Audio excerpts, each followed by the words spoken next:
service en nuestro universidad. Hello everybody, my name is Diana Chubitashi. I'm a Peruvian, part of La Resistencia. We are coming from Washington. Thank you for the invitation. Hi everybody, my name is Rufina Reyes. I am director of La Resistencia. Pronouns her, and I am Mexican. And I also came from Tacoma, Washington. Hi everybody, my name is Vento. I am from El Salvador, and I am a volunteer with PCASC for Central America Solidarity Committee, and I'm here to talk about El Salvador. Okay, and we have around little presentations for folks, and then we're going to get into the discussion. If Liliana and Rufina can come up, we have this slideshow. I think we'll move the slides for you.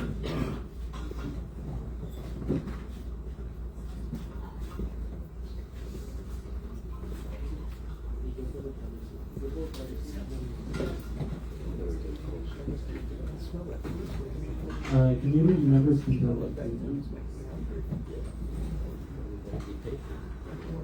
Okay, I'm going to speak in Spanish, and I'm going to be translate in English.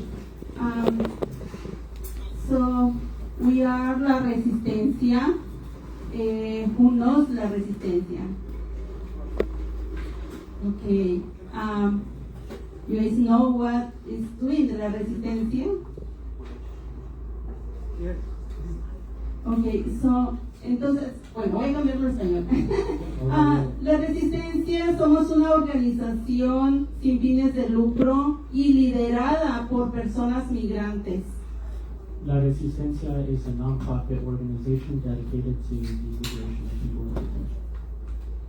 Estamos luchando para cerrar el centro de detención que está ubicado en Tacoma. We are dedicated to shutting down the Northwest Detention Center located in Tacoma. Estamos en contra de las detenciones y deportaciones y las separaciones de familias.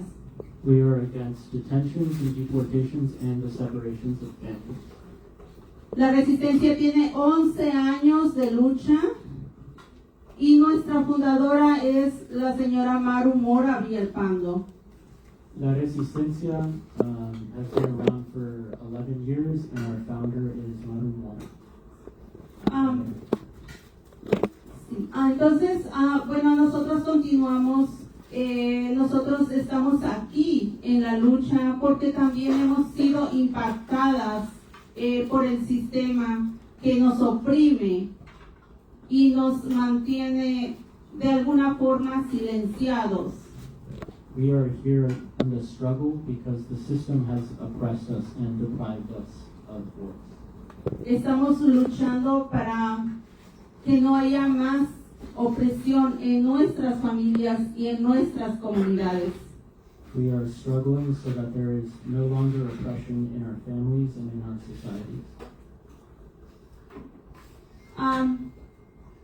Bueno, creo que todos sabemos, ¿verdad?, qué significa ICE. I think we all know what ICE means, right? ¿Verdad? Acá lo tenemos, inmigración en Custom Enforcement, quien es el sistema que está oprimiendo, especialmente en estos momentos, a todas las personas que estamos llegando, porque me incluyo, estamos llegando a este país. And this system is oppressing all people who are recently arrived to the United States, and I would count myself amongst them. ¿Alguien de aquí ha escuchado sobre lo que está pasando en estos momentos? Has anyone been paying attention to what is happening in these times? Pueden alzar su mano, posiblemente, si gustan. You can raise your hand. Ok, gracias. Bueno, desafortunadamente en estos momentos momentos todas nuestras comunidades están viviendo a un terror tremendo y constante. Unfortunately, at this moment, our communities are experiencing a constant and omnipresent terror. Y con esto quiero llegar a que realmente esto no es nuevo. And what I want to share with y'all is that none of this is new. Esto es algo que ya ha pasado muchas veces y continuamente. Ahora estamos mirando especialmente con más fuerza las represalias contra nosotros, porque en esta administración este nuevo presidente tiene más apoyo en la presidencia. We are experiencing what we have continued to experience, and it has changed with this administration, who has amplified conditions. Este es una fotografía del centro de detención que está ubicado en Tacoma. This is a photo of the detention center that is located in Tacoma, Que en estos momentos está guardando más de 1,500 personas en un estado crítico y deplorable. which at this moment, more than 1,500 people are being held in conditions that are horrific and deplorable. En enero del 2018, 59 jurisdicciones contaban con acuerdos de una ley 287G. A partir de abril del 2025 existen 456 acuerdos vigentes en 38 estados. In January of 2018, 59 jurisdictions were in accord, and as of April 2015, 456 agreements have been reached in 38 different states for detention centers. Como vemos, es una diferencia tremenda desde el 2018 al 2024 solamente. There is a tremendous difference between 2018 and 2015, just alone. Ese acuerdo de 287G es donde la policía comenzó a cooperar con agentes de ICE para llevar a arrestos masivos en las comunidades. New authority was passed, which made it so police cooperate with ICE in mass deportations. El crecimiento masivo de la 287G cambiaría la forma en que las comunidades inmigrantes y todas las comunidades realizadas experimentan la actividad policial, ya que otorga una mayor licencia directamente del presidente para la discriminación racial. The amplifying of 287G has resulted in the drastic worsening of conditions, especially under the presidency of Trump. Y es algo que ya pasó, pero ahora nuevamente están incrementando esa ley, están reavivándola prácticamente. And this is something that has happened before, but this specific law is being re-energized. In fact, it's being revived.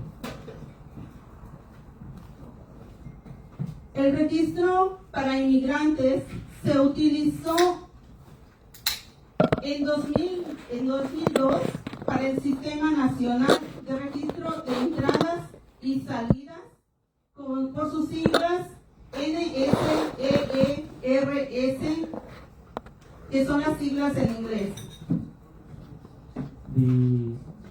The register for migrants, which was used in 2002 by the National System for Entries and Exits, is a program characterized by racial discrimination. Un programa de discriminación racial infame y desacreditado. Más de 80,000 hombres, principalmente musulmanes, árabes, se registraron bajo ese NSERS.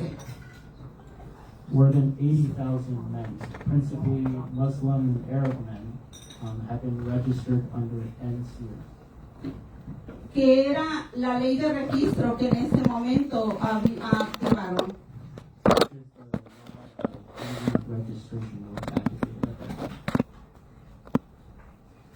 Desperdiciando enormes recursos y sin obtener ningún beneficio tangible.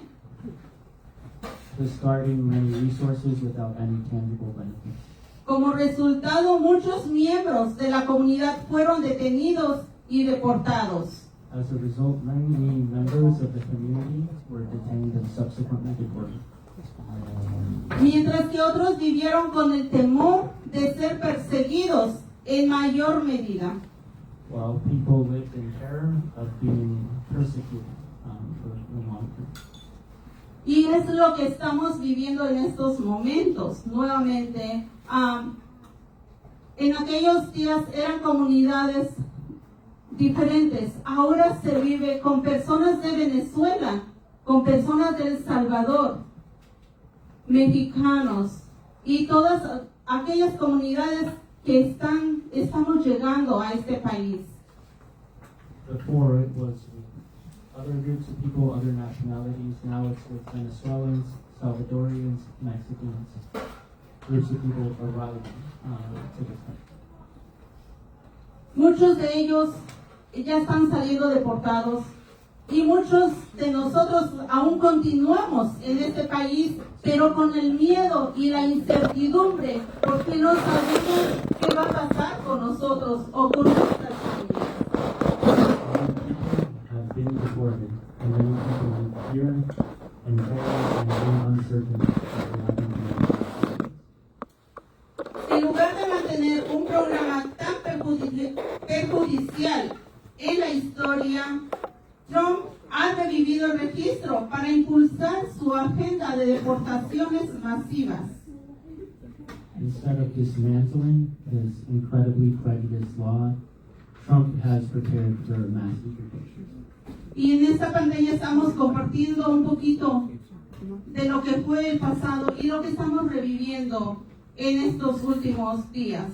And on the screen, we are sharing with y'all what we have experienced before and what we are experiencing again in these days. Esto mismo en los 1940 pasó con la comunidad de Tsuru, que es una comunidad japonesa. This in 1942 also happened with the Tsuru community, which is a part of the Japanese diaspora. Esta comunidad japonesa fue engañada y fue transportada a lugares que los aislaban y a través de engaños para robarles sus tierras o sus pertenencias y también robarles sus derechos y su dignidad. These policies manipulated people, transported them to other places where their land, their property, and their dignity was stolen.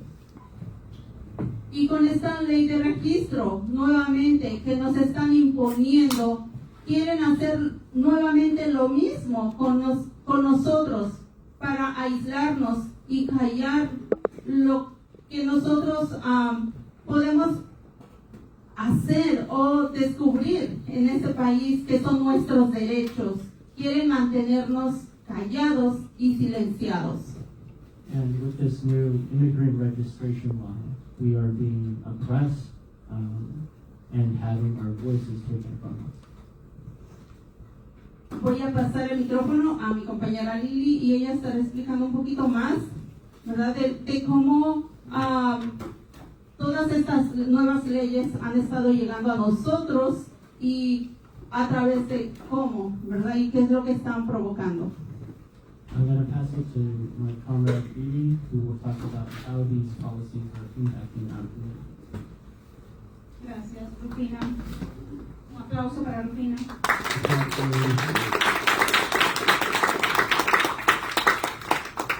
Entonces, siguiendo con los temas de lo que está pasando actualmente. So continuing with the theme of what's happening currently. Esto, por ejemplo, ahora hay acusaciones de cargos federales de inmigración. ¿Acusaciones de qué, perdón? Cargos federales de inmigración.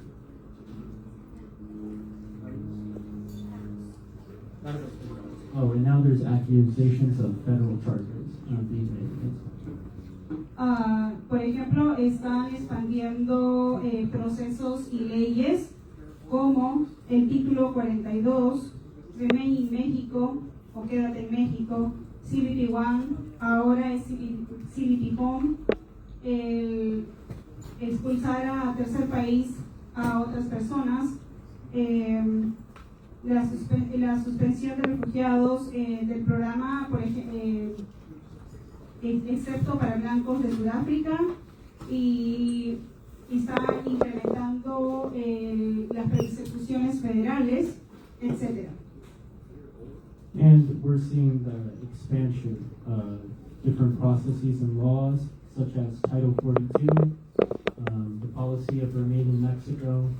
CPB 1 has been turned into CPB Home, which is an app where migrants have to register themselves to ICE. Migrants are being deported to third countries, expedited removals have been occurring. There's been a suspension of refugee settlement programs, with the exception of white South Africans, and there's been an increase in federal prosecution. Además tenemos la expansión de detención mandatoria, la que se llama Late and Ready, que son los Reentry y los FTO, que significa Foreign Terrorist Organization. We've also seen the extension of mandatory detention under the Lincoln-Riley Act, which has this category of foreign terrorist organizations. Además, tenemos métodos autoritarios para secuestrar, deportar e imponer miedo a nuestra gente. And we have seen authoritarian methods used to kidnap, deport, and instill fear into our communities. Hay una expansión de detención en muchos estados ahora, como por ejemplo California, New Jersey y otros. There's been an expansion of detention in many states, including California, Kansas, Minnesota, and New Jersey. También en las jails, county jails, en las bases militares, el uso de la ley enemigos, Alien Enemies Act, como por ejemplo El Salvador, Ruanda, Libia, Kosovo. We have also seen an expansion of migrant detentions using county jails, as well as military bases, using the Alien Enemies Act, which is specifically being used to target Salvadorian, Rwandan, Tenemos más difícil salir de detención, y eso está demostrado en el centro de detención que Rufina y yo tenemos cerca en el estado de Washington. It has also become much more difficult to exit detention, which we have been experiencing in the detention center that 819 is close to. Por ejemplo, fianzas muy altas o de difícil acceso. We have seen really high fines being put onto people that are inaccessible. No elegible para algún alivio, que esto quiere decir que sus casos los pueden perder fácilmente. People in their immigration cases are not being given relief leave, making it more difficult for them to stay. No representación legal, personas con enfermedades mentales, por ejemplo, tampoco les ofrecen algún tipo de alivio. No legal representation, and also folks with mental disabilities are not being given specific treatment. Ataques contra los residentes, por ejemplo, estudiantes, profesores, líderes, ciudades santuario, representantes políticos, sector legal como abogados, jueces e instituciones. And we've seen the expansion of attacks against students, professors, community leaders, sanctuary cities, and politicians. Y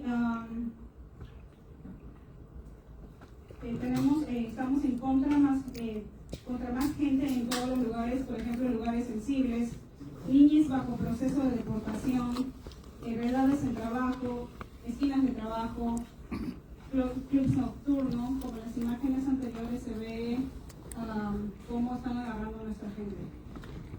And we're also seeing people be detained in more places, such as sensitive places like schools and churches. Kids are put into deportation through these wellness checks.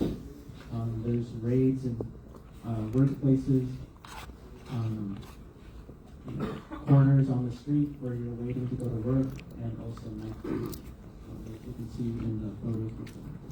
Y bueno, también uso de departamentos que son conocidos por nosotros, como por ejemplo el FBI, el IRS, que están compartiendo información. Gracias. And we're seeing cooperation with other federal departments, including the IRS and the FBI, with us. Y bueno, por último, sabemos de que el presupuesto federal, comparado con el 2018 aproximadamente, ha aumentado hasta 10 veces más dinero para apoyar a nuestra gente.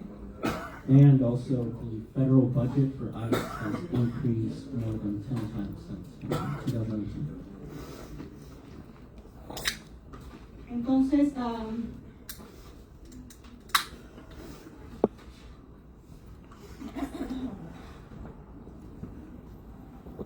Entonces, hay formas de lucha. Por ejemplo, Rufina estuvo comentando sobre el 287G. There are forms of resistance.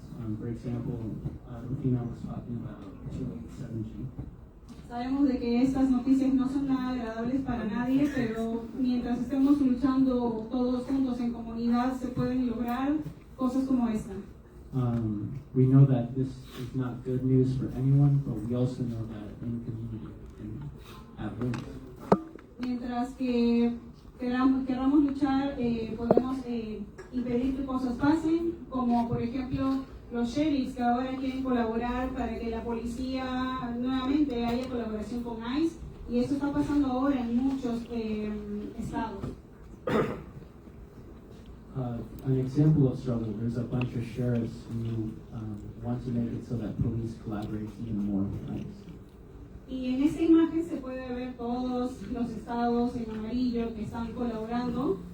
Nosotros no, pero de igual forma estamos resistiendo porque, por ejemplo, en Washington el sheriff quiere colaborar con ICE, entonces corremos peligro, pero para eso está la lucha, para impedir de que nos volvamos de ese color amarillo.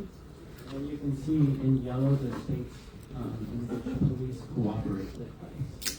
And us in Washington, our sheriff wants to begin collaborating with ICE. So this is what our struggle is, to prevent that from happening.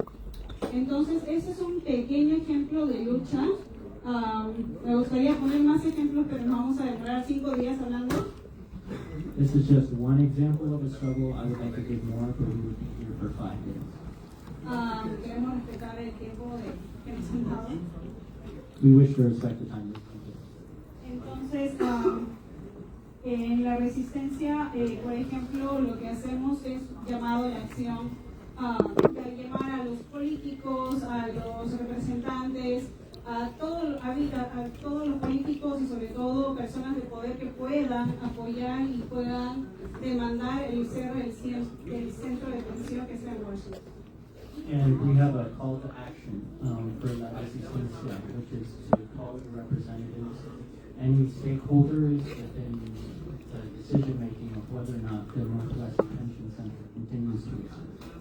Y este es un trabajo en conjunto porque aquí en Oregon no hay detenciones, pero si agarran a alguien se va para Washington. Entonces tenemos que estar unidos para impedir que eso pase. And this is a joint struggle because migrants who are detained here in Oregon are sent to the detention center in Washington, so we need to work together. Entonces cualquier pregunta, información nos dicen de nuestra mesa o está por allá. Y bueno, Latina y yo estamos acá para contestar cualquier pregunta. And so any questions that y'all have, please come to our table, and Latina and I will answer any questions. Gracias. Thank you. Thank you.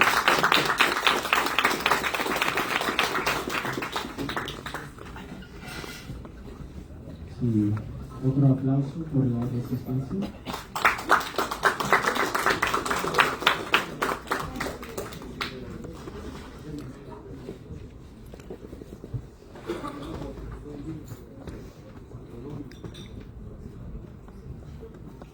Y ahora tenemos Polo. Now we have Polo, who is a professor of politics and global affairs here at PCASC. Hello, how are you doing? Thank you for being here. I want to talk about, my topic is about authoritarianism in Argentina, past and present, because to equate the Milei regime into a long history of authoritarianism in Argentina, I thought we need to give a little context. And also because my example of el pueblo helping el pueblo is a Mayo Plaza de Mayo. So, and our reaction to the last military dictatorship in Argentina. So I'm going to do a quick historic overview and then jump onto Milei's presidency, which is more recent.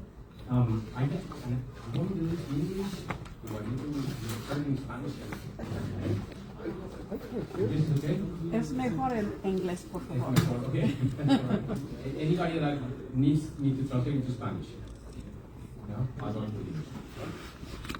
So, Argentina has a long history of military dictatorship, starting in 1930. There were also coups in 43, 55, 62, and 76. The typical thing that a military dictator will do is put on hold constitutional rights, right?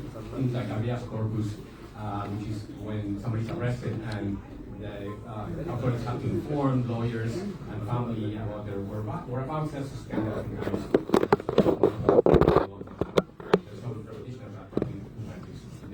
Can you turn up the sound? Yeah, we can't hear you. Thanks. Okay. They also closed the legislature or intervened. The courts were also used to intervene and they couldn't function properly. So basically attacking the legislative powers and judicial powers is usually the way in which these authoritarian regimes establish themselves. Every coup that was given was in order to protect special interests, especially economic interests in the country, as you can imagine, and they were given to against democratic governments. Here's some gruesome pictures of a bombing by the military in a coup attempt that failed, but a few months later succeeded when they tried again, against Domingo Perón, who was a controversial leader of Argentina that gave a lot of rights to workers, but he was also sort of like a right-winger type of guy, populist, but a sort of a leftist populist. The military actually decided they were trying to give a coup. The population came on to the main plaza, the presidential palace, in that area of downtown Buenos Aires, and the military sent airplanes and bombed its own population. So that just gives you a little bit of the feeling of how these regimes can be. I mean, this wasn't during a regime, but it was a coup. A few months later, the military succeeded.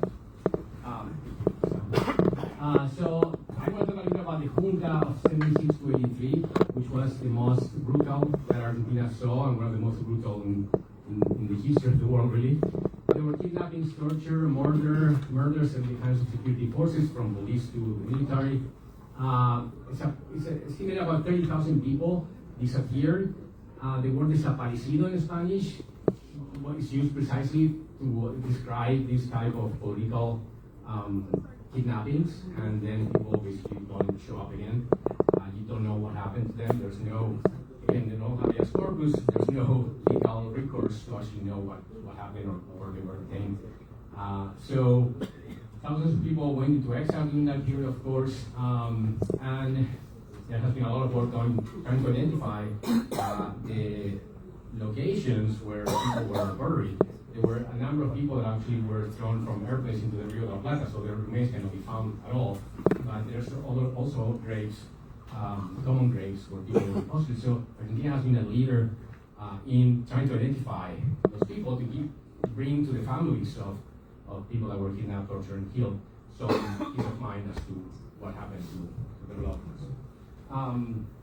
So in that context, I think it's very inspiring to look at what the mothers de Casa Mayo.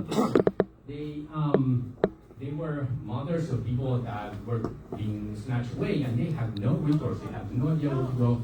They would be turned away at the police station, at the courts. They had no recourse. They couldn't go anywhere. So a few of them started going to the presidential palace, just sit outside and like contemplate what to do. And some others noticed that some of them were doing this and started talking, and they decided to start doing this every week.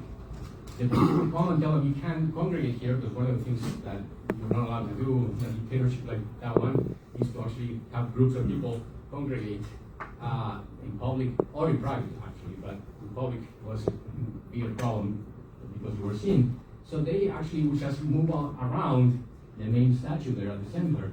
They just started walking around the statue every Thursday at, I thought it was at noon, but I read somewhere else it was 3:30 p.m. No matter the time, they would congregate there and walk around the statue for half an hour. And the movement started growing. Because as people found out of other people that being disappeared and people were kidnapped, then the mothers of those people and also allies of the mothers of those people started showing up. And so the movement grew and grew. And some of them were, especially some of them were kidnapped and killed, but the others kept going. Right? And so more people started going, and the persistence that they showed and the commitment they showed to finding their kids was very inspiring to the human rights movement under a military dictatorship. So they persisted to a degree that eventually the military regime gave up, not just because of repression of human rights, also the work that they were doing brought attention, international attention to what was going on. So more international pressure started to come down on the regime. But eventually the regime ends in 1983 for a number of reasons, this being one of them.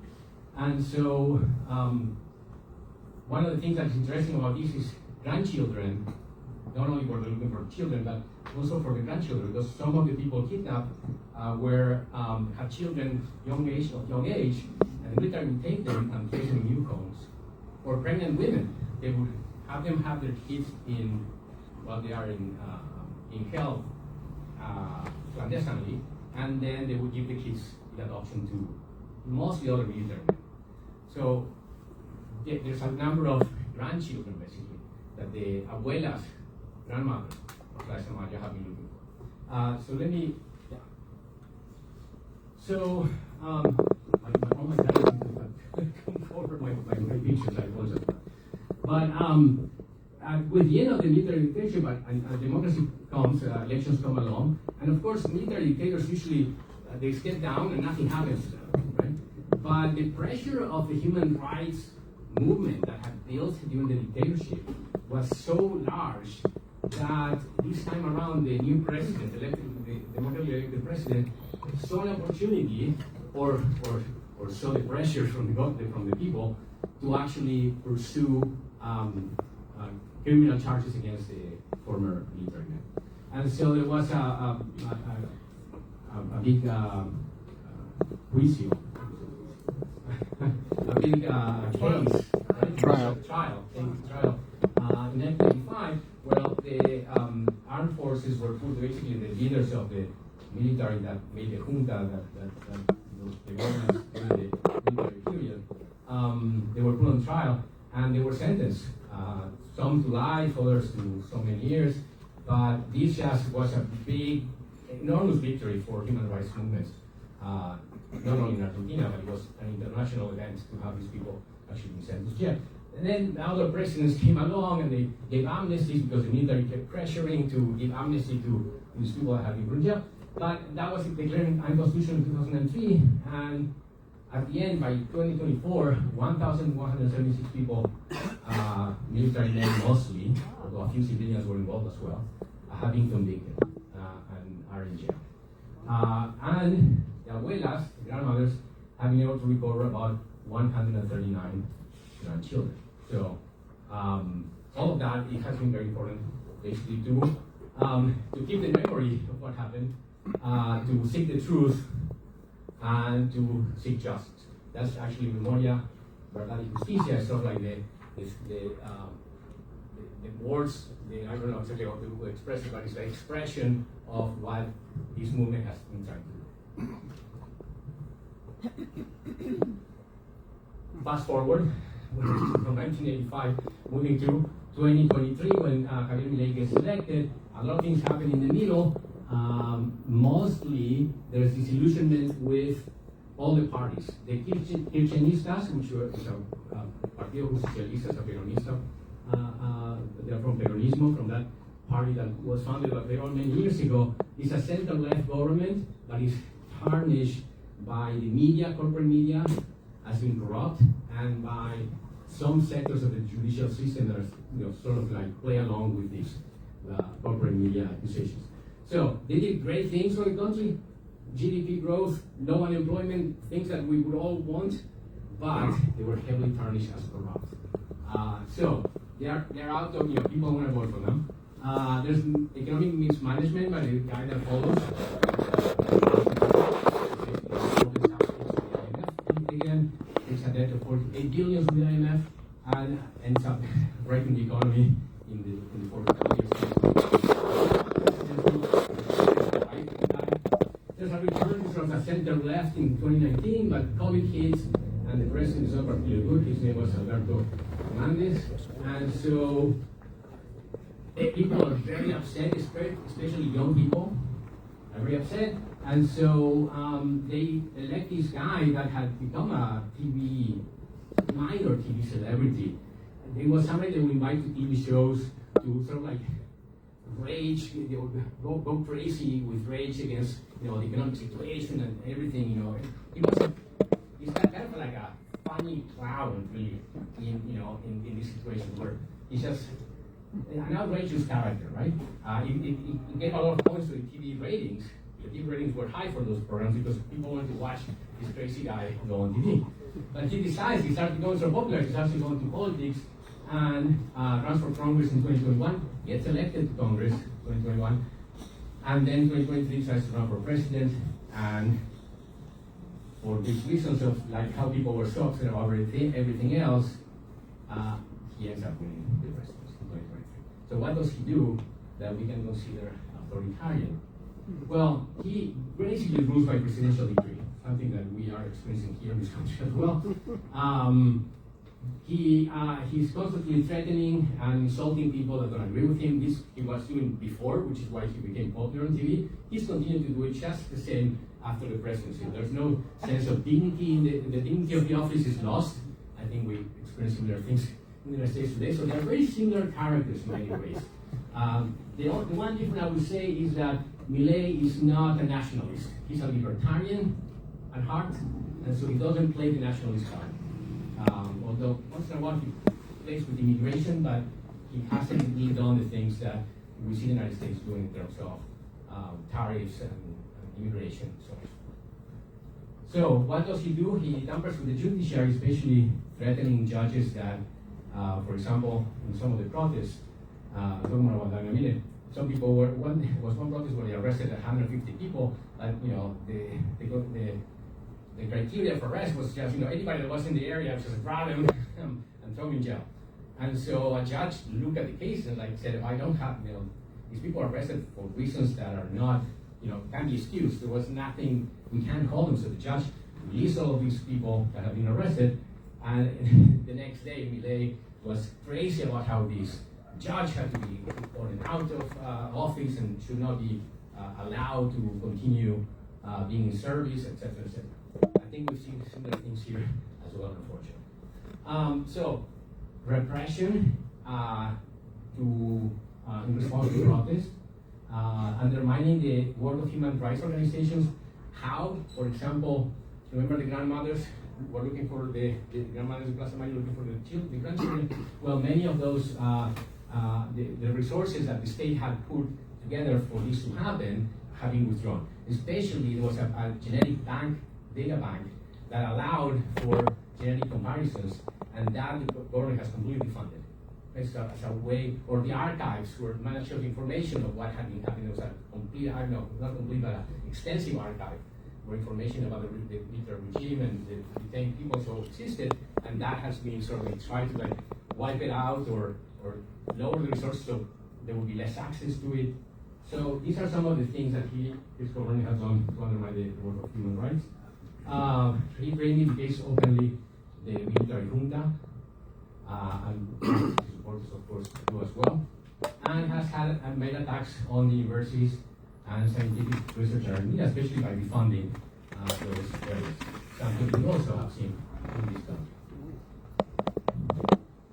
So, what has been the resistance to delay? Well, and this is what I think is interesting for us. There have been 3 general strikes called by the unions. So the importance of unions, at least in Argentina, is significant, right? Because they're a very important place of resistance, despite the fact that unionization in the country has declined a lot. They still can mobilize a lot of people. And the 3rd general strike, which was last April, was the country was paralyzed. Nobody was out in the streets. So there was a lot of respect for the call to halt activities. For how long? The general strike is 1 day. Yeah, 1 day long. Massive education march because of the cuts funding for university was a massive march. Milei did not repress that one. He didn't repress the general strike protest either. So he's a little bit cautious when they are really, really massive. He doesn't actually send repressive forces, or they're minor. They're not big confrontations. There have been a lot of protests for Ford University besides the big massive march that started 6 months ago. And then every week on Wednesday, retirees whose funds have been cut by the government march to the Congress, and they protest in the Congress, and they're met by security forces, and that's when most of the people have been injured and arrested. So it's people in retirement age mostly that go protest and are maintaining this constant pressure on the government to change policies, right? Particularly in their case to improve their living conditions by increasing basically the social security payments, right, that have been reduced significantly. So there you have some statistics showing the repression that is being going on and how it has increased this year. From 1,260 people injured in 60 protests in 2014, by 2025, in 25 protests, there's been 1,231 people injured. It's mostly tear gas injuries, but there's been other bad injuries. There was a photographer that put a tear gas canister on the head and was unconscious for weeks. Now it's recovering, but that could have been the first casualty. There hasn't been any casualties so far. And not yet arrests in 2024, 132 in 2025. So most likely this year is going to be more repressive year than, well, already more repressive year than was last. So I wanted to talk about what are some of the lessons, for me, at least looking at the Argentine case, for building effective resistance. And I think some people have already spoken to some of these issues here in the room. But the first one is solidarity. Solidarity with those who are being targeted, right? That's the first thing. You may not be the target of the repression right now. You could be the target tomorrow, right? It's just you have to be solidarious with every single time that a group is being targeted by an authoritarian regime. We need to be solidarious, even if we're not fully embracing their cause. Right? I think that's a very important aspect: solidarity with other groups. Build ties with those groups, not just show solidarity, but actually build community, build ties that, if one group is being targeted, well, let's help mobilize with groups that are perhaps not directly involved. The more people are brought together in resistance to authoritarian regimes, authoritarian actions, the more likely we are to prevent them and for those authoritarians to back down, to actually start fearing engaging in authoritarian actions. It has to be visible. That's the other thing. I mean, as long as you're safe, it should be visible. It has to get the media attention. People have to know that you're existing, because it also inspires other people to be solidary and to build ties and to resist themselves. And I think perseverance. That's always the difficult one, right? Because you go to protest 1 week, you go protest the next week, the third week, and every time they beat you up, they throw tear gas. Sometimes you get arrested, and you're like, okay, by the fourth week, you're like, okay, I don't want to do this anymore. I'm tired, and maybe you need to take a break, but then the fifth week you go. Right? The perseverance in the struggle is absolutely necessary. I take that from the Mayos in Casa Mayo. They could not have done what they did. They were there 7 years, basically, marching, and afterwards as well. So much more than 7 years. And actually, you need to talk to other people and encourage them to resist. Especially, you don't want to encourage people that are at risk to resist. You can encourage them, but you want to be careful with that. But definitely, people are less at risk. Those are the people we encourage. Because, again, going back to the first point, we need to show solidarity, and even if you're not directly targeted, we need everyone to participate. Thank you.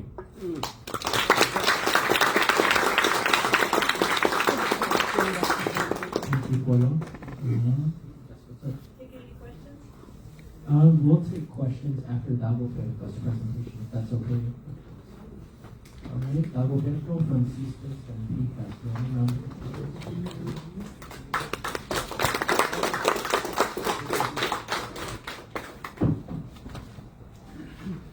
Hi, my name is Dagoberto. How many students we have here?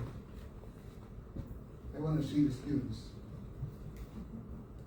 Okay.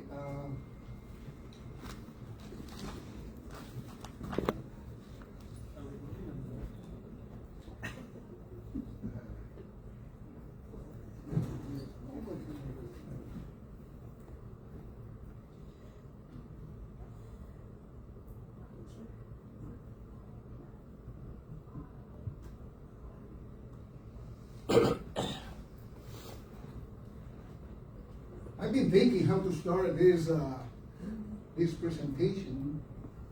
I have so many ideas. One of them is, do you want to hear a scary story? Yes. Sure. Yes? Yeah. Sí.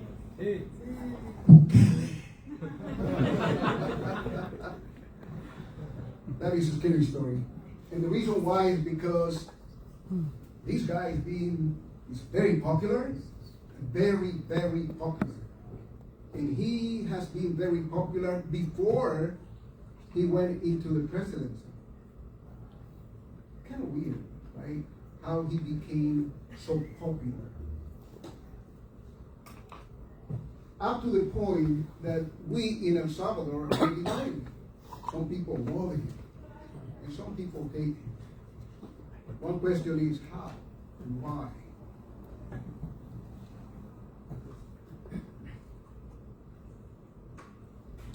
So, in El Salvador, there was a lot of gang problem. That was a real problem, gang problem. In a way that if you live in a city, and I can say this because I saw it in my family. I have a cousin living in a city. Her daughter was living in a different city, but this city belonged to a gang, and this other city belonged to a different gang.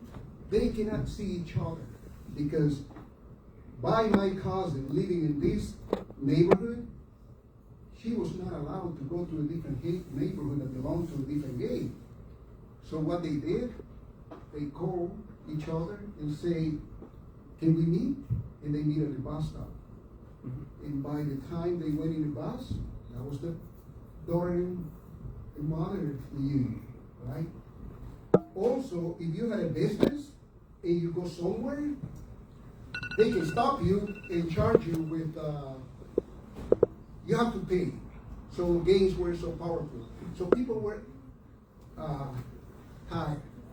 And this guy was offering to stop the gang problem. He went to the National Assembly with the military. When we were preparing this event, I wanted to create similarities between what's going on in the United States, El Salvador, and Argentina, because there's a lot of things that are similar. So remember when the riot in the Capitol Hill here at the United States? Well, this guy did almost the same. Not in the same way, but he did the same. He went with the army to the National Assembly, asking for money.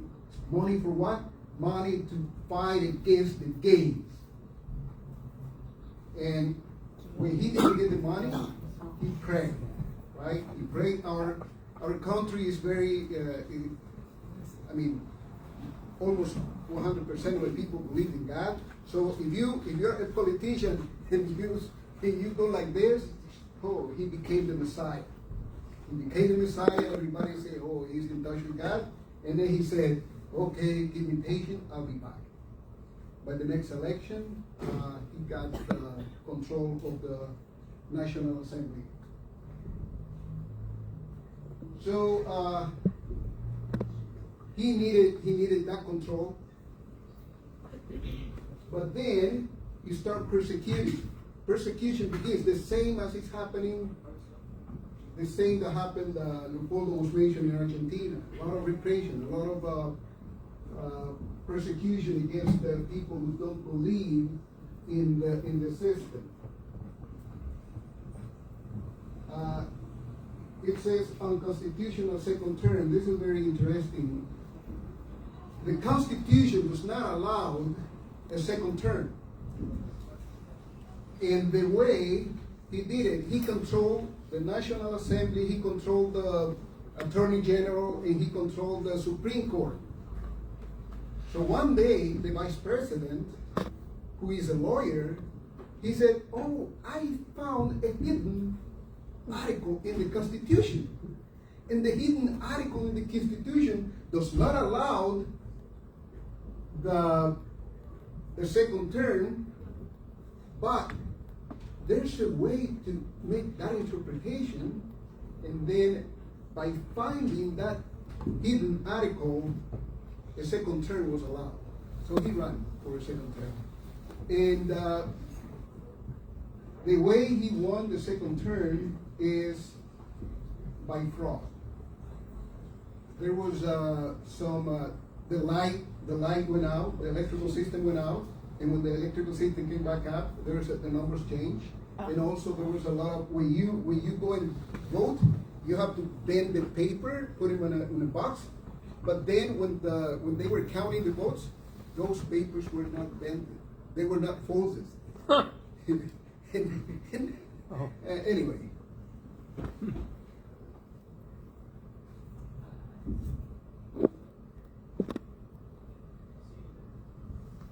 Okay, at the beginning they had a relationship with the Biden administration. Biden administration found that there were some members of the government.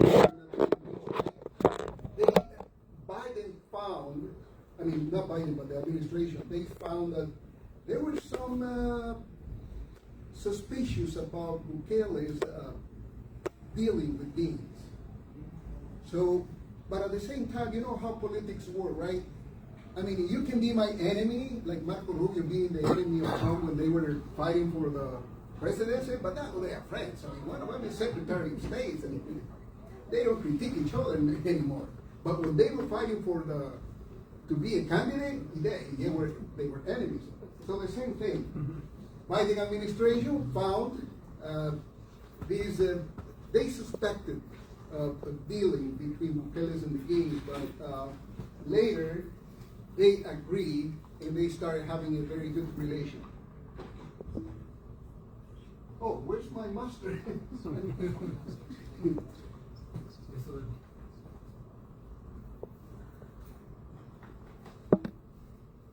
Okay, this is Donald Trump's Jr. or the son that went for the when the Bukele took power for the second term. Oh, and this is very important. My guys, I don't know if other countries have it, but Bukele, El Salvador, is the country that pays to have what they call this, these lobbies. Lobbyists. Yeah. So I don't know if other country pays for a lobby in the United States, but El Salvador pays for lobby in a way that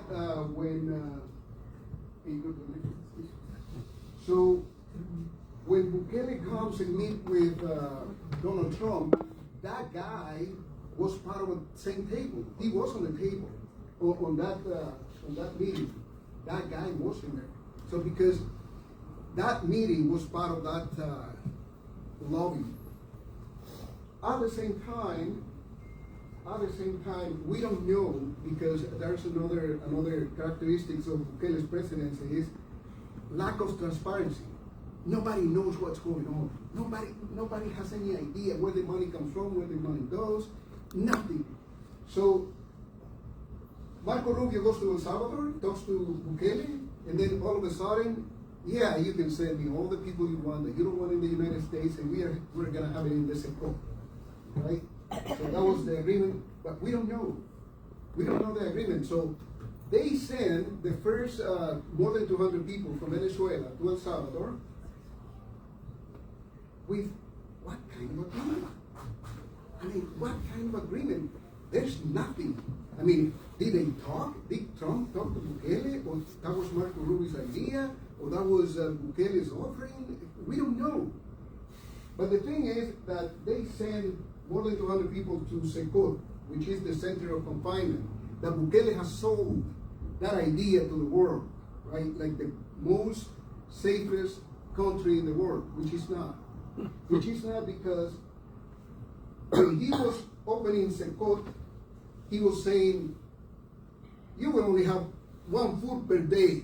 You only want to eat one meal per day. When you see videos or pictures about that Secot, you don't see those gang members scheming. You see them work fed.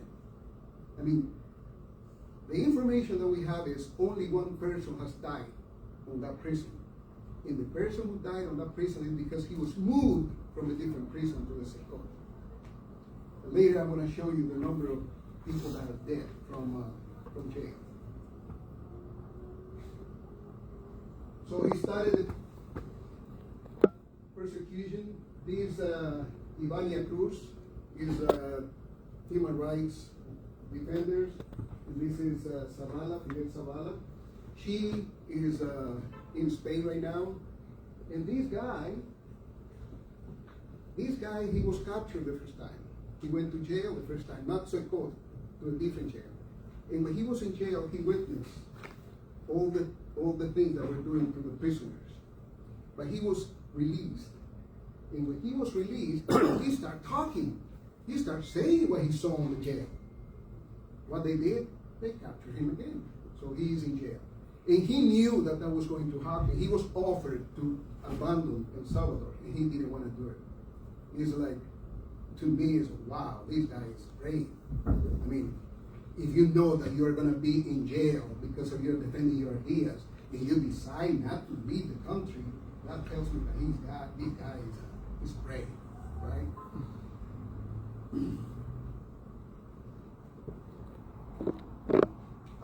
Against communities. One of the latest events that happened is there's a community called Bosque. And this community has been threatened to be expelled from the place. And they have been fighting for a while. So when they do everything legal and they cannot advance, they say, okay, the only guy that has power in El Salvador is Bukele. Let's go to his house. Let's go to his house and ask him to solve the problem. So they try to go to his house. The military police stops him. The military police capture the lawyer, a pastor, and another member of the community. Right? That's it. And then Bukele said, because these people were led by organizations, we are going to make the organizations to pay 30% of all the money they receive. That is the answer. So these are pictures of the resistance. People start fighting.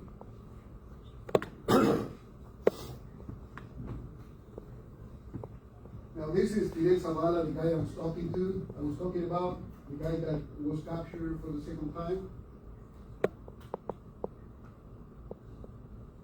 So this is a Zoom capture. In this picture is me, Nan, and these girls are members of Ron Wyden staff. We were meeting with them, trying to understand what Congress is doing and push our agenda. That was before the Congress didn't pass the Mecha 195.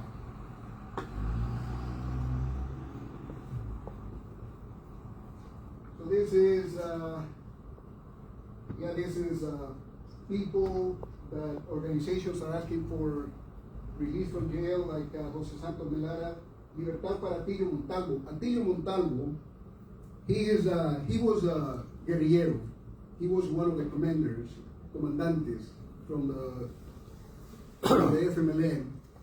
He's an old guy. He's a 70-something. But what they did is for the inauguration of the second term, Bukele's second term, they captured him. Him and some other 7 people, and the reason was they were planning to put bombs to fight against Bukele.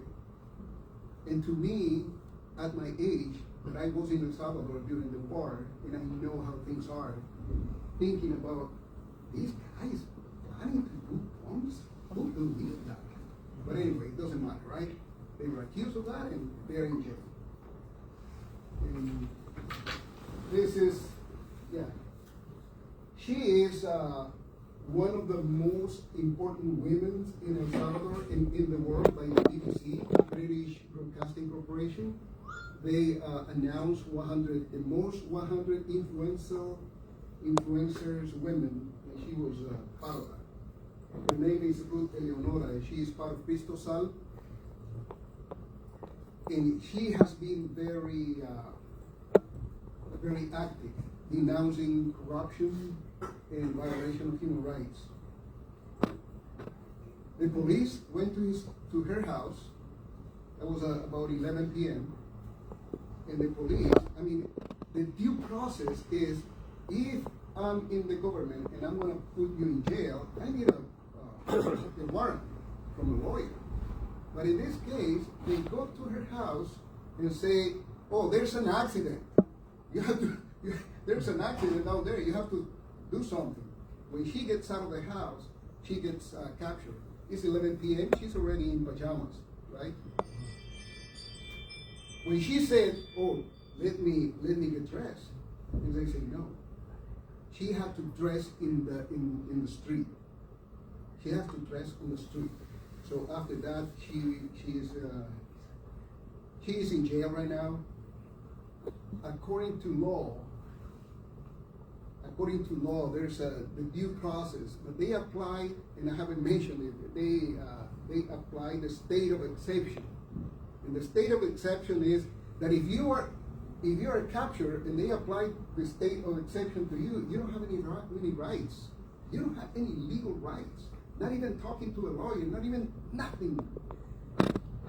So she's in jail at this time. I think it's 11 days that she has been in jail. 414 yesterday. That is the number of people that have died in jail. not on the Secot. These are different jails. And these are innocent people. Because the one that goes to Secot, those are gang members. Yeah, those are gang members. But these people that they are captured just because, for whatever reason, because if you have a business and the other business says, hey, I don't like that business, they can send you to jail. Or if I'm a cop and they tell me, give me 30 gang members per day, I have to go to the street and get 30. And I don't care, right? I'm gonna get whatever, or somebody with tattoos or whatever. So 414 as of yesterday. Innocent people that have died in jail.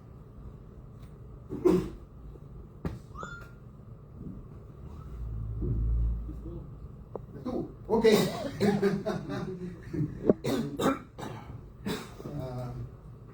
think I'm hungry. But anyway, that's just to finish.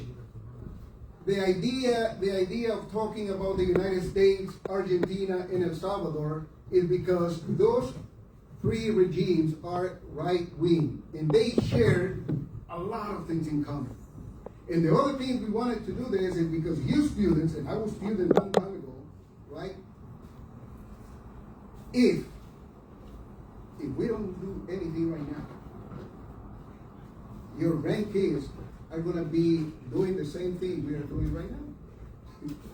If we don't do anything right now, our grandkids are going to be doing the same thing again to stop this. So the lesson is, let's organize. We as a single person cannot do anything, but organized, we can change history. And we need to be part of history. Did you see this guy over here? You see this guy over here? Yeah, I know. I want to say this because I remember and I like it. When he is in Sierra Maestra, right, fighting against Batista, and they are attacked because they're going to Sierra Maestra, they are attacked and they get disbanded. After some days, they found again each other. This guy, Che Guevara and Raul, they found each other. And I can imagine being tired. And they say, hey, Fidel says, how many guns we have? And I think somebody said, oh, we have 7. Okay, we already win. That means do not get demoralized. If I see how many people in meeting, oh, only less than 10 students, I don't get demoralized. We are going to win this fight. Okay? I trust you. All the students, I trust you. Thank you very much.